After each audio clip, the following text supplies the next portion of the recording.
সকালবেলায় সিদ্ধ ভাত খেলেও দুপুরে মাছের ঝোল দিয়ে আর ভাত খাবে না। খুব বায়না করছে যে আজকে আর্সেলান থেকে বিরিয়ানি এনে খাবে। আমি ভাবলাম থাক, তাই টাকা দিলাম, উনি বিরিয়ানি নিয়ে এসছে। এটা হলো স্পেশাল বিরিয়ানি। 1 প্লেট আনলেই আমার আর ছেলের খুব ভালোভাবেই হয়ে যায়। তাই বিরিয়ানিটাকে বেড়ে নিচ্ছি।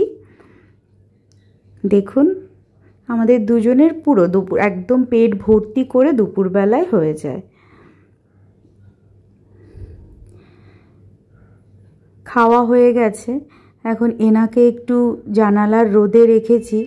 এনার শরীরটা ভালো না, কালকে থেকেই আর কি চুপচাপ একদম। সকালবেলা থেকেই তো টিটু টিটু বলে ডাক শুরু করে দেয়, কিন্তু কালকে একদম ডাক দেয়নি। তারপরেই দেখলাম যে চুপচাপ ঝিমাচ্ছে আর মাঝে মাঝে ওক দিচ্ছে। তাই ওকে আমি আলাদা রেখেছি, আর খাচ্ছে তো একদমই না, তাই ওকে হ্যান্ড ফিডিংও দিতে হচ্ছে। একটু রোদে রাখলাম, একটু বাইরে পাখি টাখি যাচ্ছে তো একটু উঠছেও, সেগুলো দেখতে একটু পছন্দ হচ্ছে। তাতে যদি ওর মনটা একটু ভালো থাকে, বুঝতে পারছি না। অবশ্য লিভ 52 দিচ্ছি আমি। দেখুন, আকাশ দেখেই মনে হয় যে মা খুব তাড়াতাড়ি চলে আসবে। একটু ঢেকে দিই ওকে, রোদ আসছে তো। এদিকে উজানের সন্ধ্যাবেলার টিফিনটা করে নিয়েছি আমি। 6টা মতো বাজে এখন। আজকে ওর জন্য ঘুগনি করেছি, ও খেয়ে পড়তে যাবে। তাই ওকে একটু ঘুগনি দিয়ে একটু গুছিয়ে গাছিয়ে দিয়ে দিই। খেয়ে দিয়ে ও পড়তে যাবে, 2টো পড়া আছে ওর। এরপর আমি রাতের খাবারটা করে নেব।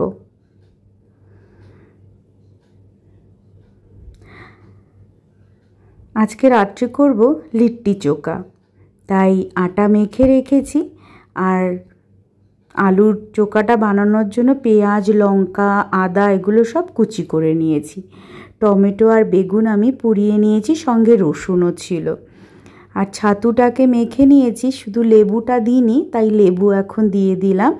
ছাতুর মধ্যে আমি দিয়েছি সর্ষের তেল, আমের আচার, তারপরে রসুন কুচি, লঙ্কা কুচি, নুন, এই সব কিছু দিয়ে আমি মেখে রেখেছি। এখন লিট্টিগুলোকে আমি বানিয়ে নেব। প্রথমে আটাটা একটু হাত দিয়ে কুলি পিঠের মতন করে নিয়ে তার মধ্যে পুর দিয়ে মুখটাকে বন্ধ করে, অনেকটা মোমো শেপের মতোই হবে, কিন্তু মোমোর উপরটা একটু ওঠা থাকে। আমি এটাকে, উজান বলছে একটু চ্যাপটা করে দিতে, তাই এটাকে আমি চ্যাপটা করে দিলাম।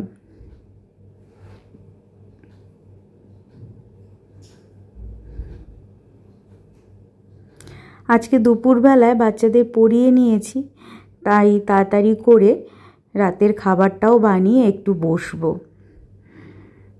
আমি লিট্টিটা রুটি মেকারেই করছি। আমার রুটি মেকারে করলেই না সুবিধা হয়। আসলে কন্টিনিউ এটাতেই রুটি করি, তো আমার মনে হয় এটাতেই আমার সুবিধা সব কিছু। দেখুন কি সুন্দর করে হচ্ছে। একটা পাশ হয়ে গেছে, আমি সবগুলো উল্টে দিচ্ছি। আসলে এটা এত গরম, আর চিমটাটা একটু দূরে আছে, ওটা আনতে গেলে আবার এই দিকটা পুড়ে যাবে, তাই এটাকে উল্টেই তারপরে চিমটাটা আনতে যাচ্ছি। হয়ে গেছে, এবার চিমটা দিয়ে এক একটা করে তুলে নিলাম।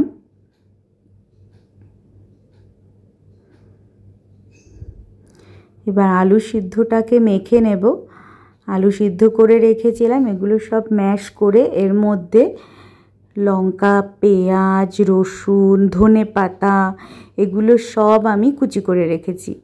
এগুলোকে দিয়ে মিশিয়ে ভালো করে, আর এর মধ্যে তেলও দিয়েছি। ব্যাস, রাত্রের ডিনার রেডি। খেতে কিন্তু অসাধারণ হয়েছে, বিশ্বাস করুন। তাহলে আজকের মতন শুভরাত্রি।